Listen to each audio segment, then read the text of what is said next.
Hi hello. ഇപ്പം നമ്മുടെ ചക്ക സീസൺ അല്ലേ, അതുകൊണ്ട് തന്നെ നമുക്കിന്നൊരു ഇടിച്ചക്ക ആയാലോ. അതെ, മനസ്സിലൊരാഗ്രഹം വന്ന് അപ്പം തന്നെ ഉമ്മാനും കൂട്ടി മുറ്റത്തിറങ്ങി. അങ്ങനെ സുഖിച്ചിരിക്കുന്ന ചക്കനെ തള്ളി തായിട്ട് പൊടി തട്ടി വീട്ടിലേക്ക് കൂട്ടിക്കൊണ്ടുപോയി. പിന്നെ അതിൻ്റെ കണ്ണീരൊക്കെ തുടച്ച് വെട്ടടാ വെട്ടല്.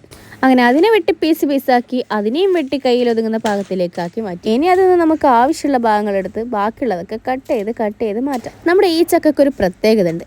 എന്താണെന്നറിയാം? സംഭവം വേറൊന്നല്ല, ഈ ചക്ക എത്ര വലുതായാലും ചുള കുറവായിരിക്കും അത്ര. ഇതിനേക്കാൾ അത്ഭുതം ഇതിന്റെ പേര് പൊട്ടൻ ചക്ക. ഇതിന്റെ വീട്ടിൽ നിന്നിട്ട പേരാണെന്നൊന്നും അറിയത്തില്ല, ചെറുതോട്ട് ഞാൻ കേൾക്കുന്ന പേരാണ് പൊട്ടൻ ചക്ക. പക്ഷെ നല്ല ടേസ്റ്റ് ആണ് കേട്ടോ. തുടുത്ത് വെളുത്തിരുന്ന നമ്മുടെ ചക്ക മുറിച്ചിട്ട് കഴിയുമ്പോഴത്തേക്ക് കളറ് മാറിയോ എന്നൊരു ഡൗട്ട്. അതുകൊണ്ട് തന്നെ അതിനൊന്ന് കുളിപ്പിച്ച് കുട്ടപ്പനാക്കി നമുക്ക് കുക്കറിലേക്ക് മാറ്റാം.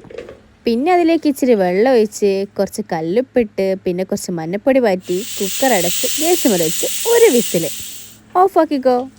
ശേഷം കൈകൊള്ളാതെ അതിൽ വെള്ളം ഊറ്റി ചക്ക പീസ് കുറച്ചായി അമ്മമേലിട്ട് ഇതുപോലെ ചതച്ചെടുക്കുക. അമ്മയില്ലെങ്കിൽ മിക്സിയിലിട്ട് ചെറുതായിട്ടൊന്ന് അടിച്ചാലും മതി. ഇനി അമ്മ ഉണ്ടായിട്ട് മിക്സി എങ്ങാനും എടുത്താലുണ്ടല്ലോ, പിന്നെ അതിലേക്ക് ആ അമ്മിമെന്ന് തന്നെ അരച്ച വെളുത്തുള്ളി പേസ്റ്റും കാന്താരി അല്ലെങ്കിൽ പച്ചമുളക് കീറിയത് കറിവേപ്പിലും ചുവന്നമുളകും. അങ്ങനെ നമ്മുടെ ചീഞ്ചട്ടി അടുപ്പത്ത് വെച്ച് കടുകിട്ട് പൊട്ടിച്ച് ചുവന്നമുളകിട്ട് വാട്ടി ബാക്കിയുള്ള ഐറ്റംസ് എല്ലാം ഇട്ട് കിച്ച് പിന്നെ നമ്മുടെ മെയിൻ ഐറ്റം ഇടിച്ച ചക്ക.